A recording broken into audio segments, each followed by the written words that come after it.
वेद उपनिषदों का सार लिख दिया। लेकिन 12 स्कंद के पहले उन्होंने महिमा बताई, महिमा का वर्णन किया। हमारे पुराण कितने हैं? 18 पुराण होते हैं। उन्हीं 18 पुराण में से 2 पुराण है पद्म पुराण और स्कंद पुराण। तो जो श्रीमद् भागवत का महात्म्य है यह पद्म पुराण और स्कंद पुराण से लिया गया है।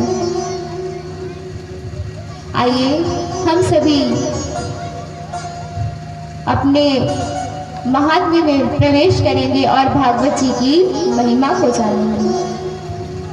भागवत जी में सबसे पहला महात्म्य श्लोक आता है, सच्चिदानंद रूपाय विश्वोत्पत्त्यादि हेतवे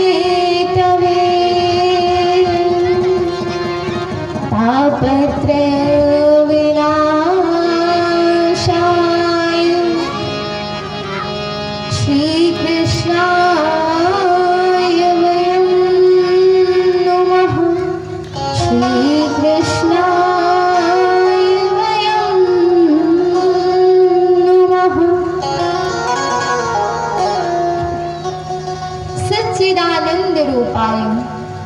सच्चिदानंद यानी कि सत, चित और आनंद। सत्य यानी कि सत्य।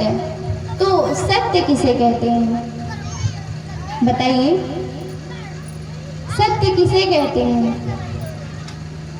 जो कभी बदला ना जा सके, अर्थात जो अडिग रहे, जिसको कभी भी बदला ना जा सके। तो सत्य क्या है? आप सत्य हैं? आप अपने जीवन में जाइए, आप सत्य हैं?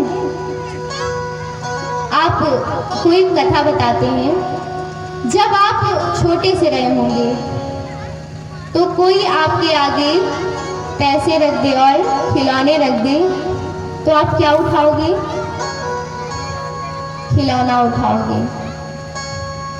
अब आप बड़े हुए, युवा हो गए, आपके आगे पैसा और खिलौना रखा जाए तो आप क्या उठाओगे? पैसा। क्योंकि आपको पैसे की आवश्यकता है। आप अपने इस छोटे से जीवन में कितनी बार बदले? दूसरी बार। अब आइए बुढ़ापे में, आपका बुढ़ापा आया, अब आपके आगे दवा रख दी जाए, पैसा रख दिया जाए, खिलौना रख दिया जाए तो आप क्या उठाओगे?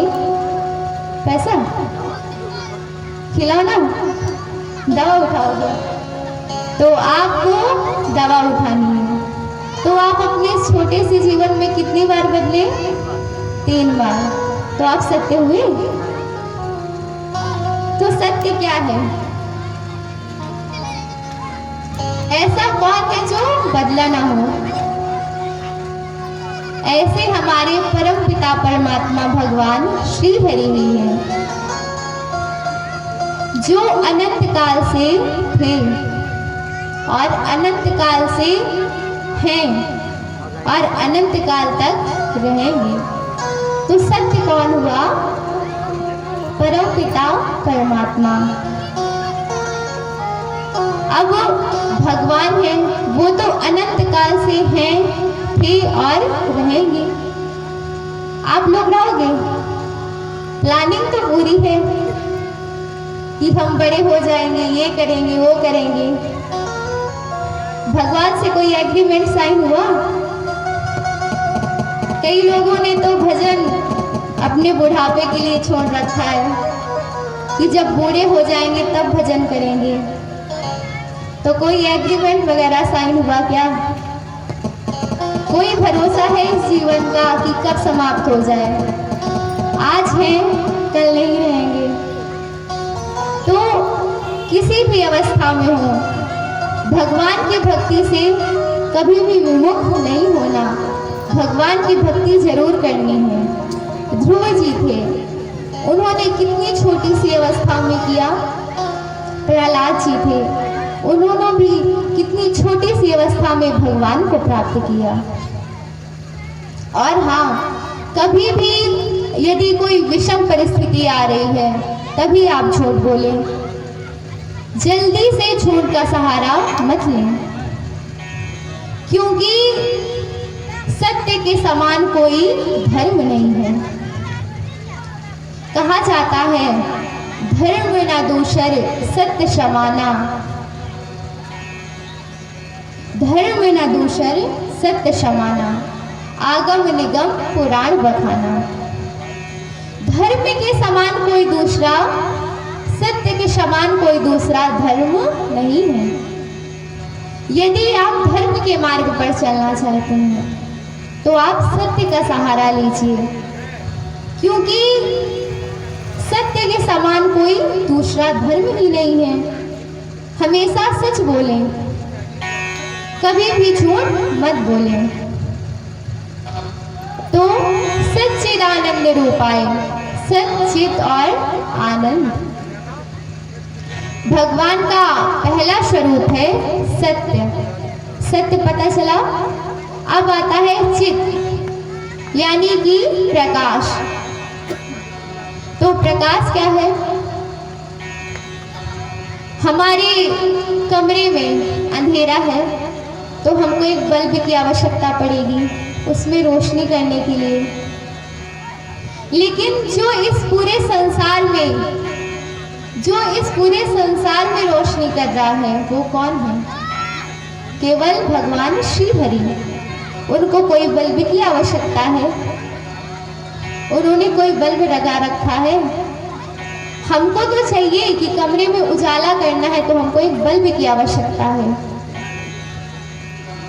लेकिन जो इस पूरे संसार में प्रकाश कर रहे हैं वो कौन है? हमारे परम पिता परमात्मा भगवान श्री हरि ही है। कई लोग होते हैं जो भगवान को नहीं मानते, कहेंगे कि भगवान नहीं होते।